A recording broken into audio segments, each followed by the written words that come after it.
Okay, so let's start with pirates. Just bear with me on this one. You would think a boat full of criminals would be total chaos, right? Like, obviously. But no. These guys voted on their captain, they had written contracts, they had, and I swear I'm not making this up, injury compensation. You lose a leg in a fight, you got paid for the leg. No king, no cops, nothing. And it worked, like annoyingly well. So there's this guy, Peter Leeson, who looks at all this and goes, wait, hold on. If a bunch of pirates can run a functioning little democracy with zero government, then why are the rest of us out here paying taxes? And honestly, fair. Like, genuinely, why do we even need the whole government thing? And the answer is actually kind of beautiful. So here's why it worked. Everybody could see everybody. That's it. It's a boat.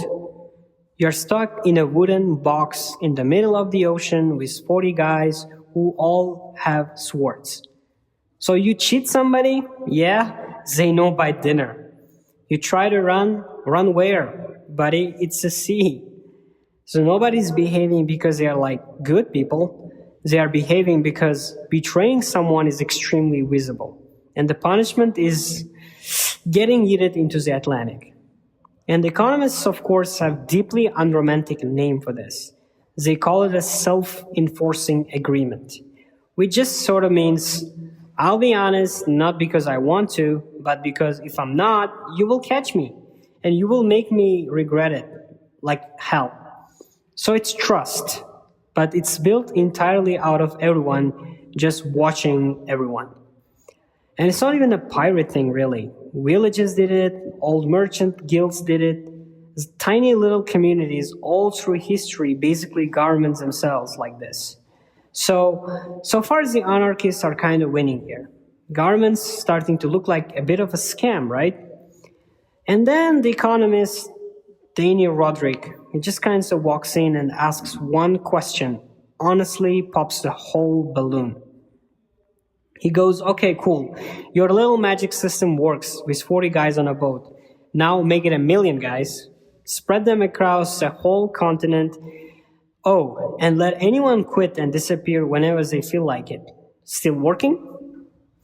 And yeah, no, it's not. Because the whole trick, the entire thing was that everyone could watch everyone. The second the group gets too big to watch and people can just leave before you catch them, the honor system, it just quietly dies. You can't keep an eye on 1 million strangers. You are never even gonna meet most of them. And okay, here's the part that got me. That 1 million stranger boat, that's just like your whole life. Think about your morning coffee, right? Grown by a stranger, shipped by a stranger, roasted, you guessed it, a stranger. Sold to you through an app that some other stranger coded, paid for through a bank that's full of, more strangers. And none of these people have ever met. None of them can see each other.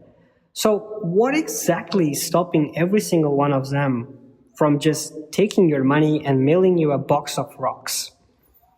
The answer? That's a government. That's the whole answer. Cards, contracts, laws, the boring, expensive machine that quietly goes, yeah, betray a stranger and we will come for you. You don't just trust your coffee company because you know them. You have never even met them. You trust them because you both live under a system that will absolutely punish if they cheat you. So the watching, it just got swapped out for the state. And here's a genius bit, actually. Building that whole government thing, wildly expensive up front. Like courts, police, the entire machine, it costs a fortune. Whereas the pirate way costs basically nothing. You just show up to the boat, so 40 guys? Yeah, pirates win, obviously. Why would you build a courthouse for a rowboat? But once you have actually paid for the big government machine, adding the 1 million stranger is like basically free. The courts are already there, the laws already cover them, but adding the 1 million pirate, yeah, impossible. You cannot watch a million people. There's not enough dinners. So the whole thing just flips. Small group? No, government wins. Big, rich, modern economy? You physically cannot pull it off without one. And the data on this is honestly kind of rude about it.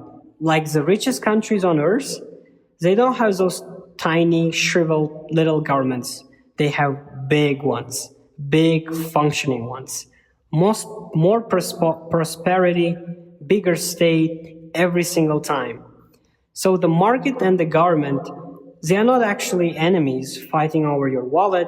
They're kind of like partners. One of them just doesn't work at scale without the other. So the dream, right? Could we all just ditch the government and go live like noble free pirates? Sure, we tried it. For most of the human history, actually, and life back then was, and I'm quoting here, nasty, brutish, and short. And funny how the whole no government era just happened to also be everybody's dirt poor era. Almost like those two things might be connected. And the pirates weren't wrong, by the way. I want to be clear. The system was genuinely brilliant. It just kind of maxed out at, one boat. And the whole miracle of the modern world is just that we figured out how to take that little honor system and scale it up like a billion strangers. We just gave it a very less cool name. We call it the government. Try to look surprised. Anyway, if you're trying to have your beliefs gently taken apart like this, stick around. There's more coming. And maybe don't go start that anarchist commune. The mess is really not on your side.